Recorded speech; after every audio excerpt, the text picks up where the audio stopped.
ഈ പിണറായി വിജയനും മുഖ്യമന്ത്രി പിണറായി വിജയനും CPM-ഉം അമ്പലക്കള്ളന്മാരാണെന്ന് ഇപ്പൊ കേരളത്തിലെ ജനങ്ങൾക്ക് ബോധ്യപ്പെട്ടിരിക്കുകയാണ്. ഒന്ന് ശബരിമലയിലെ സ്വർണം കൊള്ളയടിച്ചു എന്ന് മാത്രമല്ല, ആഗോള അയ്യപ്പ സംഗമം എന്ന പേരിൽ ഉഡായിപ്പ് പരിപാടി നടത്തി കോടികളാണ് മാർക്സിസ്റ്റ് പാർട്ടിയുടെ നേതൃത്വം കീശയിലാക്കിയത്. പ്രളയ ഫണ്ട് കൊള്ളയടിച്ചതുപോലെ, കൊറോണ ഫണ്ട് കൊള്ളയടിച്ചതുപോലെ, രക്തസാക്ഷി ഫണ്ട് കൊള്ളയടിച്ചതുപോലെ അയ്യപ്പന്റെ പേരിലും ഭക്തജനങ്ങൾ നൽകിയിട്ടുള്ള പണവും കൊള്ളയടിക്കുന്നു എന്നുള്ളതാണ് മനസ്സിലാക്കാൻ നമുക്ക് സാധിക്കുന്നത്. അതുകൊണ്ട് ഇവർ അമ്പലക്കള്ളന്മാരാണ് എന്ന് കേരളത്തിലെ ജനങ്ങൾക്ക് ബോധ്യപ്പെട്ടിരിക്കുകയാണ്. വേറൊരു കാര്യം കൂടി സൂചിപ്പിക്കാനുള്ളത്, ഇന്ന് കേരളത്തില് വൻ വികസനത്തിന് വഴിതെളിക്കുന്ന ഒരു വലിയ പദ്ധതിയാണ് വിഴിഞ്ഞം നവായിക്കുളം ഔട്ടർ റിംഗ് റോഡ്. വിഴിഞ്ഞം ഏതാണ്ട് അതിന്റെ പണി മുന്നോട്ട് പോകുന്നു. സ്വാഭാവികമായും വിഴിഞ്ഞത്ത് നിന്നും നവായിക്കുളത്തേക്കുള്ള ഏതാണ്ട് 63 കിലോമീറ്റർ വരുന്ന ഔട്ടർ റിംഗ് റോഡ് കേരളത്തിന്റെ വികസന രംഗത്ത് ഒരു നാഴികക്കല്ലായി മാറേണ്ടതാണ്. പക്ഷെ സംസ്ഥാന സർക്കാരിന്റെ കെടുകാര്യസ്ഥതയും അനാസ്ഥയും കേന്ദ്രവിരുദ്ധ രാഷ്ട്രീയ നിലപാടും കൊണ്ട് അത് വൈകിയിരിക്കുന്നു. അതുമൂലം സ്ഥല ഉടമകള് വലിയ ദുരിതങ്ങളാണ് ഇപ്പൊ അനുഭവിച്ചുകൊണ്ടിരിക്കുന്നത്. ഒന്നാ പദ്ധതി ഇതേവരെ പ്രാവർത്തികമായിട്ടില്ല. സ്ഥല ഉടമകള് വിവരിക്കാനാകാത്ത വിധം വലിയ ദുരിതങ്ങളാണ് അവർ അനുഭവിക്കുന്നത്. ഈ പദ്ധതി 2022-ലാണ് സംസ്ഥാന സർക്കാർ പ്രഖ്യാപിച്ചത്.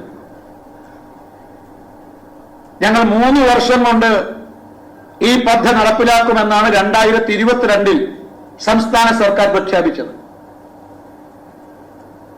എല്ലാ സ്ഥല ഉടമകളിൽ നിന്നും ബന്ധപ്പെട്ട രേഖകള് ആ സമയത്ത് തന്നെ സംസ്ഥാന സർക്കാർ കൈവശപ്പെടുത്തി.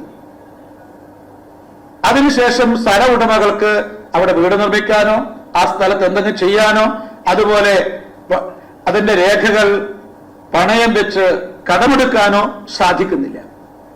പക്ഷേ ഈ 2022-ൽ പ്രഖ്യാപിച്ച ഈ പദ്ധതിയിൽ നിന്ന് 2023 കഴിയുമ്പോഴേക്കും സംസ്ഥാന സർക്കാർ പറഞ്ഞു ഞങ്ങളുടെ കയ്യിൽ പൈസയില്ല, പദ്ധതിയിൽ സംസ്ഥാന സർക്കാർ പിന്മാറി. ഒരു കൊല്ലം പിന്മാറ്റത്തിന് പൂർണ്ണമായ ഒരു കൊല്ലത്തിലധികം സമയമെടുത്തു. ആ സമയത്തും സ്ഥല ഉടമകളുടെ രേഖകള് സംസ്ഥാന സർക്കാരിന്റെ കൈവശം. പിന്നീട് 2024-ൽ ദേശീയപാത അതോറിറ്റിയോട് അഭ്യർത്ഥിച്ചു, നിങ്ങൾ ഇത് ഏറ്റെടുക്കണം എന്ന് പറഞ്ഞു. NHAI പരിശോധന നടത്തി ബന്ധപ്പെട്ട അധികൃതർ ചർച്ച നടത്തിയിട്ട് ഏറ്റെടുക്കാൻ തീരുമാനിച്ചു. പക്ഷെ ഒരു കണ്ടീഷൻ വെച്ചു,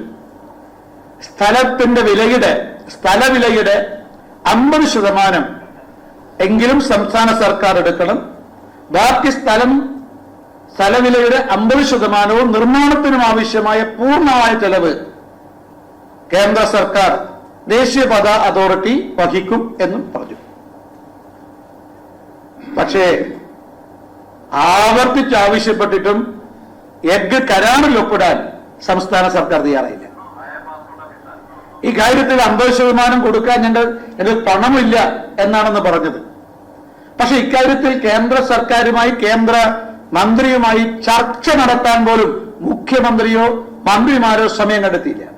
കേരളത്തിന്റെ വികസനത്തിന് ഒരു വലിയ മുതൽക്കൂട്ടാവുന്ന വലിയ പദ്ധതിയാണിത്.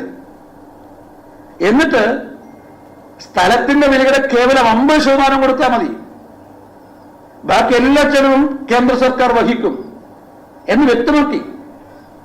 പക്ഷെ ഇക്കാര്യത്തിൽ ഒരു മറുപടി കൊടുക്കുന്നതിന് പകരം, കേന്ദ്രമന്ത്രിയുമായി ചർച്ച നടത്തുന്നതിന് പകരം, ദേശീയപാത അതോറിറ്റിയുമായിട്ട് ചർച്ച നടത്തുന്നതിന് പകരം അവർ ഇക്കാര്യത്തിൽ മൗനം പാലിച്ചു.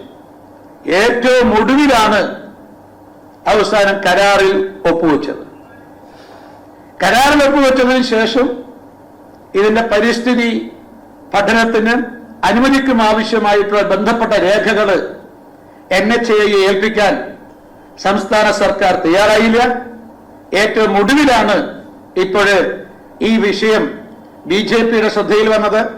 BJPയുടെ സംസ്ഥാന അധ്യക്ഷൻ ശ്രീ രാജീവ് ചന്ദ്രശേഖർജിയുമായിട്ട് അവിടെ രൂപീകരിക്കപ്പെട്ട ആക്ഷൻ കൗൺസിൽ ഭാരവാഹികൾ ചർച്ച ചെയ്തു. അതിനുശേഷം ശ്രീ രാജീവ് ചന്ദ്രശേഖർജി നിതിൻ ഗഡ്കരിയുമായിട്ട് വകുപ്പ് മന്ത്രിയുമായി ചർച്ച ചെയ്ത് ഇപ്പോൾ സ്ഥലമുടമകൾക്ക് അതിന്റെ സ്ഥലത്തിന്റെ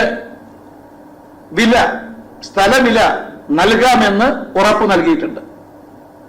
സത്യത്തിൽ ഇത് സംസ്ഥാന സർക്കാർ അനാസ്ഥ കാണിച്ചില്ലായിരുന്നുവെങ്കിൽ, അവരുടെ ഘടകാര്യസ്ഥത ഇല്ലായിരുന്നുവെങ്കിൽ, ഈ കേന്ദ്രവിരുദ്ധ നിലപാട് മാറ്റിയിരുന്നുവെങ്കിൽ സ്ഥലമുടമകൾക്ക് നേരത്തെ പൈസ കൊടുക്കാമായിരുന്നു.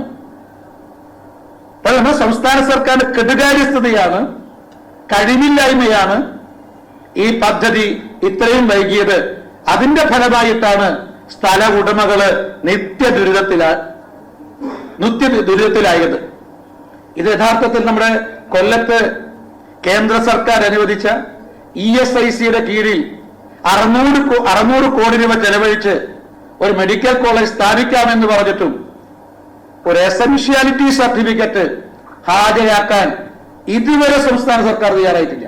ഇതുവരെ 600 കോടിയുടെ പദ്ധതിയാണ്. തൊഴിലാളികൾക്കാണ് അതിന് കൂടുതൽ പ്രയോജനം ലഭിക്കുന്നത്. തൊഴിലാളികളുടെ മക്കൾക്ക് മെഡിക്കൽ വിദ്യാഭ്യാസം കിട്ടും. തൊഴിലാളികളെ സംബന്ധിച്ച് അവർക്ക് ഏറെ പ്രയോജനപ്പെടുന്ന ഒരു പദ്ധതിയാണ് ഈ കൊല്ലം മെഡിക്കൽ കോളേജ്. ഇതുവരെ ഞങ്ങൾ ഇക്കാര്യത്തിൽ BJP ഇതിന് പ്രക്ഷോഭം നടത്തി. എന്നിട്ട് പോലും ഇതുവരെ എസൻഷ്യാലിറ്റി സർട്ടിഫിക്കറ്റ് കൊടുത്തിട്ടില്ല. ഇത് തന്നെയാണ് ഈ വിഴിഞ്ഞത്തുനിന്നും നവായിക്കുളത്തേക്കുള്ള ഔട്ടർ റിംഗ് റോഡിന്റെ കാര്യത്തിൽ സംസ്ഥാന സർക്കാർ കാണിച്ചത്. പക്ഷെ ഇപ്പോഴും BJP ഇക്കാര്യത്തിൽ ഇടപെട്ടിട്ടുണ്ട്. BJP സംസ്ഥാന അധ്യക്ഷൻ ഇടപെട്ടിട്ടുണ്ട്.